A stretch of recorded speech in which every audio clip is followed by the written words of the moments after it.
જય હિન્દ વિદ્યાર્થી મિત્રો, તમને પરીક્ષાની અંદર મોહેન્જો-દડો વિશે માહિતી લખો 2 માર્ક્સ માં પ્રશ્ન પૂછાઈ શકે કે સર મોહેન્જો-દડો વિશે માહિતી લખો. હવે ચોપડીઓમાંથી તો શીખો છો, એકદમ ઈઝી રીતમાં સાવ સરળતાથી તમને યાદ રહી જાય એ રીતના અહીંયા પ્રશ્ન છે કે સર મોહેન્જો-દડો, સૌથી પહેલા એની ઈસવીસન યાદ રાખવાની કે મોહેન્જો-દડો ઈસવીસન 1922 માં બે અંગ્રેજ અધિકારીના નામ યાદ રાખવાના.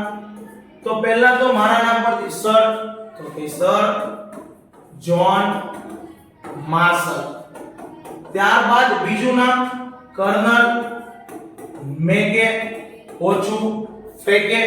આ નામ ઉપરથી યાદ રાખશું કે સર મોહેન્જો-દડો ઈસવીસન 1922 માં સર જ્હોન માર્શલ અને કર્નલ મેકે આ બંને અંગ્રેજ અધિકારીની નીચે ભારતના પુરાતત્વીયવિદો છે.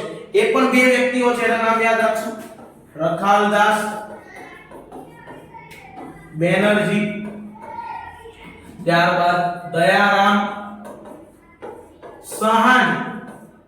ભારતીય પુરાતત્વવિદો.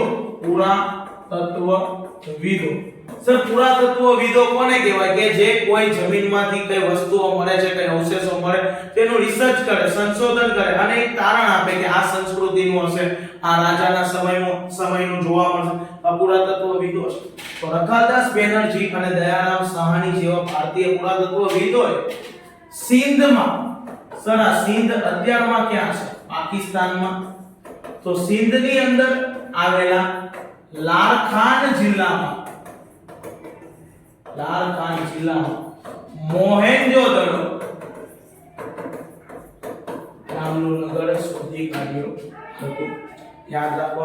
અને ખાસ વસ્તુ ભૂલાય નહીં, મોહેન્જો-દડોનો અર્થ થાય છે મરેલાનો ટેકરો.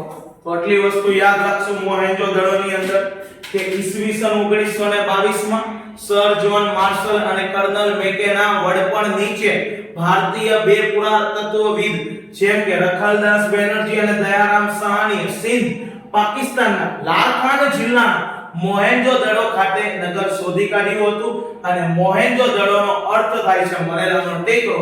આની સાથે જ પ્રશ્ન જો તમને 3 માર્ક્સમાં પૂછે તો તમને એની નગર આયોજન